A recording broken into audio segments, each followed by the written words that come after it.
तो एपिसोड की शुरुआत में हमें तब का सीन दिखाया जाता है जब एरन छोटा था। एरन रोने लगता है तो उसके डैड ग्रीसा उसे अपनी गोद में लेकर उसे चुप कराने की कोशिश करते हैं। वहीं ये सब एरन और ज़ीक भी देख रहे होते हैं। एक्चुअली वो दोनों अभी ग्रीसा यानी कि उन दोनों की डैड की मेमोरी में है।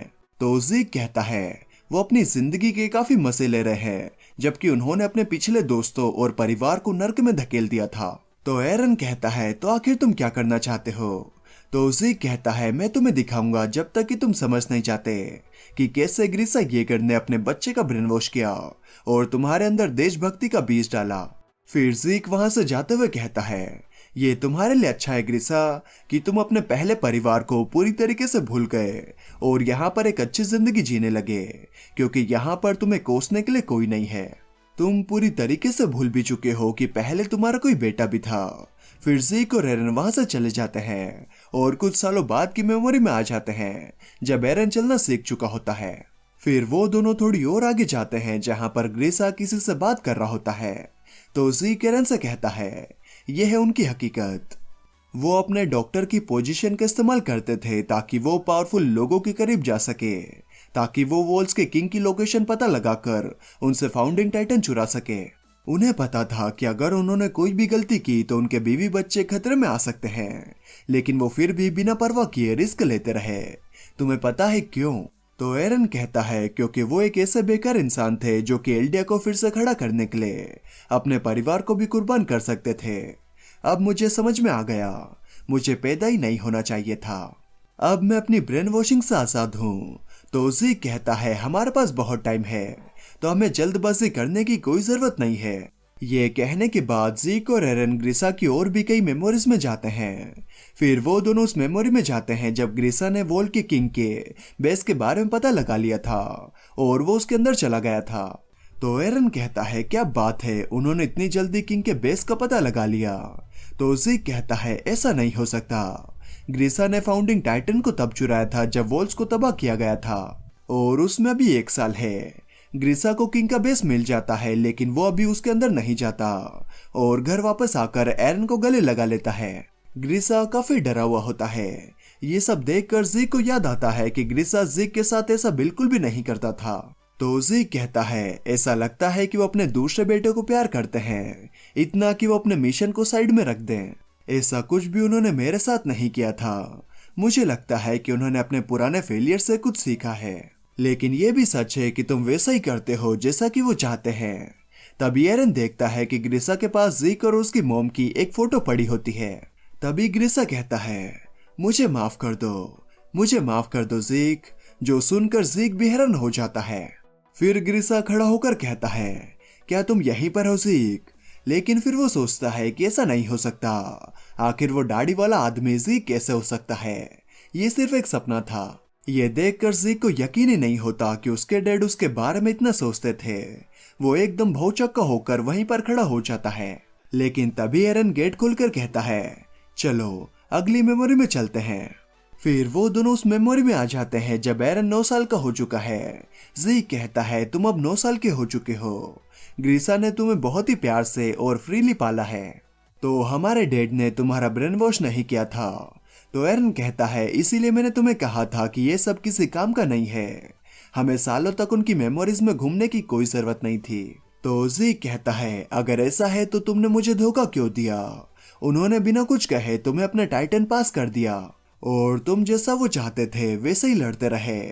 एरन आखिर तुम इस लड़ाई को खत्म क्यों नहीं करना चाहते, आखिर तुम फाउंडिंग टाइटन की पावर के साथ क्या करने का सोच रहे थे। तो एरन कहता है जब से मैं पैदा हुआ हूँ मैंने वही किया है जो मैं करना चाहता हूँ। तुम्हें ऐसा लगता था कि मैं भी तुम्हारे जैसा था, लेकिन तुम गलत थे। अगर कोई मुझसे मेरी फ्रीडम छीनने की कोशिश करता है तो मैं उनकी फ्रीडम छीनने में बिल्कुल भी नहीं हिचकिचाता। ऐसा नहीं है कि ये मुझे डैड ने सिखाया है, मैं ऐसा ही हूँ जब से मैं पैदा हुआ हूँ। तुम अपने जिस दयनीय भाई को ढूंढ रहे हो वो सच में है ही नहीं, ना ही ऐसा छोटा भाई है जिसने तुम्हारे जैसे घाव खाए हैं। मुझे यहाँ पर एक इंसान दिख रहा है जिसके पास अपने आप को बताने के लिए कोई और रास्ता नहीं है, एक ऐसा आदमी जिसके आसपास अपने मरे हुए डैड का भूत घूम रहा है। तो ज़ीक कहता है अगर ऐसा है तो ये आदमी अपने डैड का शुक्रगुजार है, क्योंकि उन्होंने उनके बेटे की आंखें खोल दी और अल्टीमेटली दुनिया को एल्डिया के खतरे से बचा लिया। ये डेड एक ऐसे आदमी है जिन्होंने दुनिया को बचा लिया। एरन, फाउंडिंग टाइटन की ताकत मेरे हाथ में है। मैं जब चाहूँ यूथनेसिया प्लान को शुरू कर सकता हूँ, लेकिन मैं कभी भी तुम्हें नहीं छोड़ूंगा, जैसा कि मिस्टर सेवियर ने मेरे लिए किया। मैं दुनिया को बचाने से पहले तुम्हें बचाना चाहता हूँ। फिर वो दोनों देखते हैं कि ग्रीसा ने अपनी बुक्स में वो सब कुछ लिख लिया होता है जो भी वो सब जानता था। फिर वो बुक्स को टेबल में रखकर लॉक लगा देता है। फिर मिकासा और एरन लकड़ियां लेकर घर पर आ जाते हैं और खाना खाते हुए एरन अपने डैड से पूछता है कि क्या वो कहीं पर जा रहे हैं। तो उसके डैड बताते हैं कि वो अंदर वाली वॉल में जा रहे हैं, वो 2-3 दिन में वापस आ जाएंगे। फिर मिकासा एरन के मॉम डैड को बता देती है कि एरन सर्वे कॉर्प्स में भर्ती होना चाहता है, जो सुनकर एरन की मॉम उसे समझाने की कोशिश करती है कि वॉल्स के बाहर जाकर काफी सारे लोग मारे जा चुके हैं। लेकिन ग्रीसा एरन से पूछता है कि वो वॉल्स के बाहर क्यों जाना चाहता है। तो एरन कहता है कि मैं वॉल्स के बाहर की दुनिया के बारे में जानना चाहता हूँ। मैं बिना कुछ जाने अपनी पूरी जिंदगी इन वॉल्स में नहीं बिताना चाहता, और अगर किसी ने भी ऐसा नहीं किया तो जो भी लोग मरे हैं उन सभी का बलिदान बेकार चला जाएगा। फिर ग्रीसा वहां से जाने लगता है तो एरन की मॉम कार्ला ग्रीसा को एरन को समझाने के लिए रोकती है कि वो सर्वे कॉर्प्स में भर्ती ना हो। तो ग्रीसा कहता है इंसान की जिज्ञासा को शब्दों से नहीं रोका जा सकता। फिर ग्रीसा एरन से वादा करता है कि जब वो वापस लौटेगा तो वो एरन को वो सीक्रेट दिखाएगा जो कि बेसमेंट में है। फिर ग्रीसा घर से निकलकर राइस फैमिली के बेस में आ जाता है और कहता है मैं एक एल्डियन हूँ जो कि वॉल्स के बाहर से आया है। वॉल्स के किंग प्लीज उन टाइटन्स को मार दीजिए जो कि वॉल्स को तबाह करने के लिए आ रहे हैं, इससे पहले कि मेरे बीवी बच्चे और वॉल्स के अंदर के सभी लोगों को खा लिया जाए। तो फ्रीडा कहती है हमें अपने पापों से नहीं भागना चाहिए, वक्त आ गया है कि सब्जेक्ट्स ऑफ ymir इसका सामना करें। इंसान ऐसी विशाल शक्ति के आगे बहुत ही कमजोर है। द टाइटन वॉर ने मेरी आंखें खोल दी थी कि टाइटन की पावर लोगों के हाथ में नहीं लगनी चाहिए। अगर फाउंडिंग टाइटन की ताकत फिर से किसी कमजोर इंसान के हाथ लग गई तो दुनिया फिर से नर्क बन जाएगी। दुनिया को बचाने के लिए हमें अपने पापों को मानना ही होगा। हमारे पास सिर्फ यही एक चॉइस है कि हम खत्म हो जाएं। तो ज़ीक कहता है मेरी इच्छा हो रही है कि मैं इस लेडी के साथ मिल जाऊं, लेकिन ये परिवार जल्दी ही ग्रीसा के हाथों कुचल दिया जाएगा। तुमने कहा था कि तुमने ये मेमोरी पहले भी देखी है, सही कहा ना? और इसी वजह से तुमने हमारे डैड से सारी उम्मीदें खो दी थी, क्या ये भी झूठ था? वहीं एरन बड़े ही गौर से ग्रीसा की बातें सुन रहा होता है। ग्रीसा कहता है मेरा घर टूटी हुई दीवार के पास ही है और वहीं मेरी बीवी, मेरा बच्चा और मेरी बेटी रहती है। वॉल्स के अंदर किसी को भी नहीं पता कि हमारे पूर्वजों ने क्या पाप किए थे, क्योंकि तुमने उन सभी की मेमोरी छीन ली है। वो सभी बिना कुछ जाने टाइटन्स के हाथों खा लिए जाएंगे। क्या इसे तुम पश्चाताप कहते हो? तो फ्रीडा कहती है नहीं, कोई फर्क नहीं पड़ता कि हम क्या करते हैं, हम उन सभी लोगों की जिंदगियां नहीं लौटा सकते जिन्हें हमें एल्डियंस ने मारा है, लेकिन हम ये कर सकते हैं कि हम वॉल्स के बाहर फिर किसी की भी जान ना लें। तो जब तक हम दुनिया के गुस्से को नजरअंदाज करते रहेंगे तब तक सिर्फ हम एल्डियंस को ही मरना पड़ेगा। वहीं ये सब सुनकर एरन का खून खोल रहा होता है। फ्रीडा के कहती है मुझे कन्विंस करने की कोशिश करने का कोई फायदा नहीं है, और अगर तुमने मुझसे फाउंडिंग टाइटन की पावर ले भी ली तो तुम उसे। तभी ग्रेसा उसकी बात को काटते हुए कहता है मुझे पता है कि मैं फाउंडिंग टाइटन की पावर को इस्तेमाल नहीं कर सकता, और सभी नो टाइटन्स की अलग अलग विशेषता है, अटैक टाइटन की भी जो कि मेरे अंदर है। काफी लंबे वक्त से अटैक टाइटन के इनहेरिटर्स किसी की भी बात नहीं मानते, और मुझे पता है क्यों, ताकि वो किंग को रोक सके वो करने से जो कि किंग को लगता है कि वो सही कर रहे हैं। अटैक टाइटन इसके फ्यूचर के इनहेरिटर्स की मेमोरी देख सकता है। दूसरे शब्दों में कहूँ तो अटैक टाइटन फ्यूचर देख सकता है। तो जिसके भी दिमाग में अभी तक ये सवाल है कि आखिर एरन क्रूगर आर्मिन और मिकासा को कैसे जानता था, तो इसका जवाब हमें यहाँ पर मिल गया है। वहीं ये सब सुनकर ज़ीक और फ्रीडा दोनों ही चौंक जाते हैं। ज़ीक कहता है इसका क्या मतलब है एरन? वहीं फ्रीडा ने भी अटैक टाइटन की इस खासियत के बारे में कभी भी नहीं सुना होता है। ग्रीसा कहता है मुझे पता है कि तुम्हें भी ये नहीं पता था, माना कि तुम रॉयल फैमिली से हो, लेकिन जंगना शुरू करने की शपथ तुम्हें फाउंडिंग टाइटन की पूरी पावर को इस्तेमाल करने नहीं दे रही। मैं फाउंडिंग टाइटन को खा जाऊंगा और रॉयल ब्लड लाइन को यहीं और इसी वक्त खत्म कर दूंगा। यही फ्यूचर है जो कि पहले ही तय हो चुका है।